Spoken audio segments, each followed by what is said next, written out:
Let's talk Amalfi Coast, Italy. I recently traveled to the Amalfi Coast. Why did I go there? I had heard so much. You see pictures all over Instagram. Well, is it worth the hype? Is it overrated? Should you spend your time and money to travel there? Well, I went there recently to answer those very questions, and in this video, I'm gonna answer it for you in addition to listing how to get there, what to do, and everything else you need to know in case you do decide that you want to plan your trip to the Amalfi Coast. Let's go.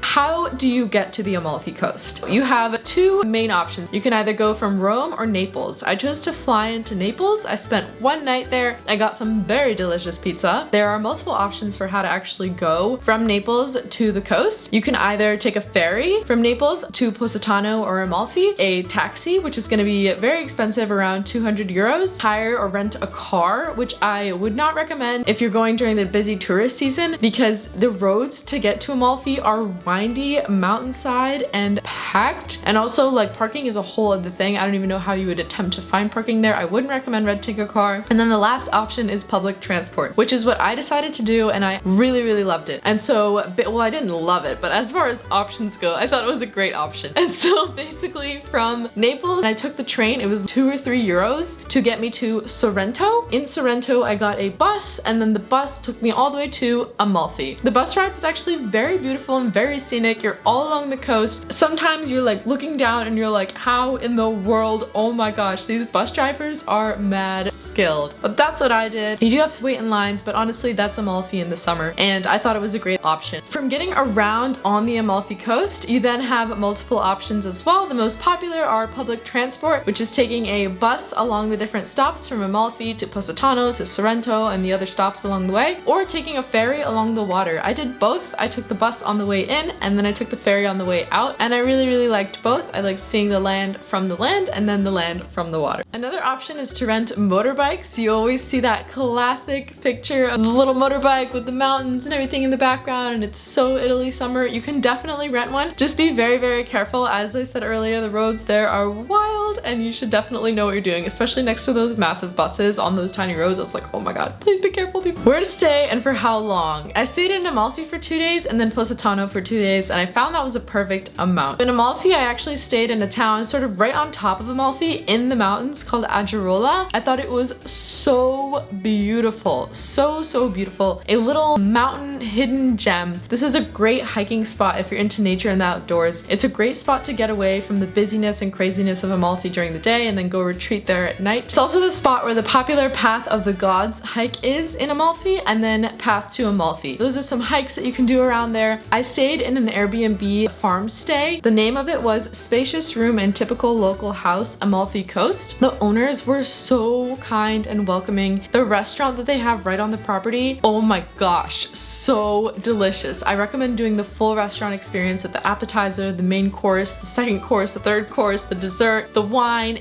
everything incredible. The room is beautiful. There's a little lookout there as well. Just be sure to ask the owners. And then when I was in Positano, I stayed at Hotel Reginella and I loved it. They had a brand new solo traveler room that I was able to book, and it was like right over. It had a view of Positano, so breathtaking and so amazing. But as far as accommodations go here, basically the closer you are to those city centers, Positano is going to be the most expensive, and then Amalfi city center as well, most expensive, and then as you get out from there, it's going to be less expensive. There are a lot of different options that you can find: hotel, booking.com, Airbnb. There's also Sorrento and Capri and a bunch of other cute little towns that you can check out along the way as well that a lot of people really love. But for my trip, I focused on Positano and Amalfi. What to do when you actually get there? Stroll around. That is the charm of Europe in the summer. Strolling around without a plan, checking out all the shops and restaurants and cafes and listening to the music and people watching and enjoying the mountains and the homes and the sights and the water. This was really the first trip that I just went and I had no plan, and I just let the day take me as it did, and I explored and I strolled and I absolutely loved it. It was so beautiful. There is a path called Path of the Gods in Amalfi that is a very popular hike. You can hire a guide if you want for that.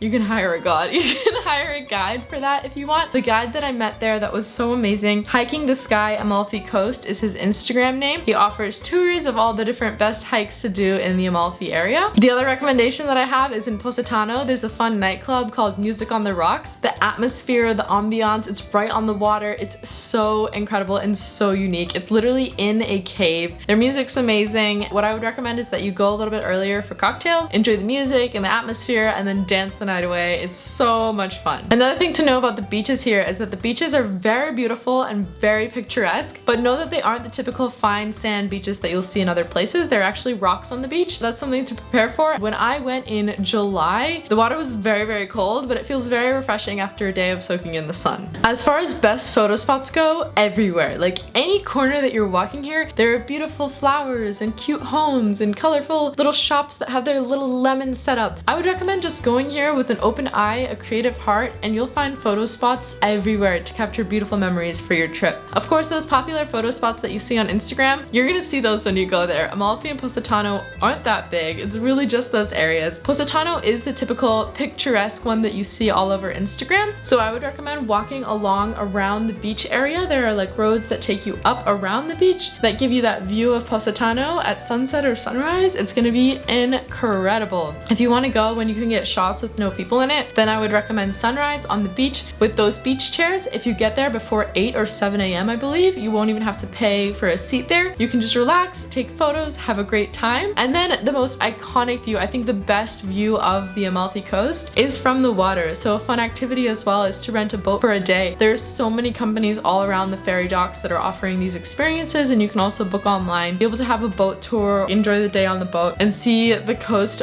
from the water. It's so amazing. Was it expensive? Yes and no. Europe in the summer is going to be expensive, especially if you're going to a place like the Amalfi Coast, but there are options to make it less expensive. So things like public transport, it was really only a couple euros to take the bus around wherever I wanted to go. The bus public transport system was so streamlined and organized. Even if there were a lot of lines or a lot of people trying to pack onto one bus, there was always another bus coming in like 20 minutes. It was circulating fast. The public transport system was great. And then lodging is going to be your most expensive thing there. The further out you are from the city center, the more affordable, better prices that you can find. Everything else, like you'll have to pay for your beach chairs by hour, time to stay on the beach, per day, stuff like that. But there are also public beaches that you can go to. I would recommend talking to the locals when you go there. They're often very, very friendly and just want to share with you the beauty of where they live. And I absolutely love that about Italians. Everyone was so kind and friendly and welcoming, and the language is just so beautiful, and the food is so good, and oh my gosh, I love Italy. When should you go to the Amalfi Coast? The summer months are the high season, so June, July, August is gonna be when everyone is there, but actually August is the busiest month of the year. That's when actual Italians themselves are off, and like everyone is off, and so they're traveling all around and enjoying. When I went in July, I mean, it was busy, but that's sort of the atmosphere of places like this. It's gonna be fun, it's gonna be lively, it's gonna be entertaining, but it's also gonna be busy. So if you can, to try to get more affordable things, I would book on the shoulder season. So right before June or right after August is when you're gonna be able to find some better options and not as many crowds. What to eat? Oh my gosh, I could talk about Italian food forever. I think Italy is literally, it might be my favorite country in the world as far as just like overall amazing. Amazing. The food is so good. The people are amazing. The nature is incredible. The food, it's so good. Literally just stroll around and like look with your eyes, smell with your nose, be like, oh my gosh, does this look good? And then I'll normally look at people's plates and see what they have, and then I'll check out the like ambiance, the atmosphere, how it's feeling. And then if I'm doubting it a little bit, I'll open up my phone, read a Google review, and if it's good, I'll ask if they have a table. Typically the earlier you go for dinner in Italy, you won't need a reservation. They get packed, especially in the summer. But if you want to eat a little bit earlier, then you can really get awesome spots at amazing restaurants. The one spot that I checked out in Positano that I will recommend to you was called Ristorante Bruno. I loved it. I got the seafood pasta. I had a table that was sitting right over Positano. It was sunset, the moon was rising, there were colors everywhere, there was music, there were people walking. I had a nice Italian wine. Oh, I could cry. That dinner experience was so beautiful. I would recommend that spot. And then, oh my gosh, gelatos. Oh, like you can tell I'm excited, you guys. Italian gelatos every day, every single day. You've got to get a gelato. That's just like, it's a requirement. When in Italy. When in Italy. Okay, what to pack? You want to take your cutest light summery outfits and clothes. On the topic of packing, let's talk bags. My favorite bags for my travels all around the world, and that's Vera Bradley. I absolutely love their functional, beautiful, bright, optimistic colored designs, and I love their mission to celebrate women every single day. I love traveling with Vera Bradley bags all across the board. Everything from the wallets, to purses, to backpacks, to travel duffels, to suitcases. These are some of my favorite items to travel with from Vera Bradley. I have the silver hard side spinner. I love that it has the 4 wheels, it rolls all around super conveniently, and on the inside the mesh pockets have a bunch of zippers. The design on the inside is so beautiful and it makes packing so convenient. I also love the packing cubes from Vera Bradley for packing on my travels. I also have the small carry-on sized Vera Bradley hard side spinner. This one is also amazing and the pattern on the inside is so cute and beautiful. The luggage from Vera Bradley is so functional for my travels. Whether I'm getting ready to head out for every day or if I'm planning my next trip around the world, I love to take Vera Bradley bags with me.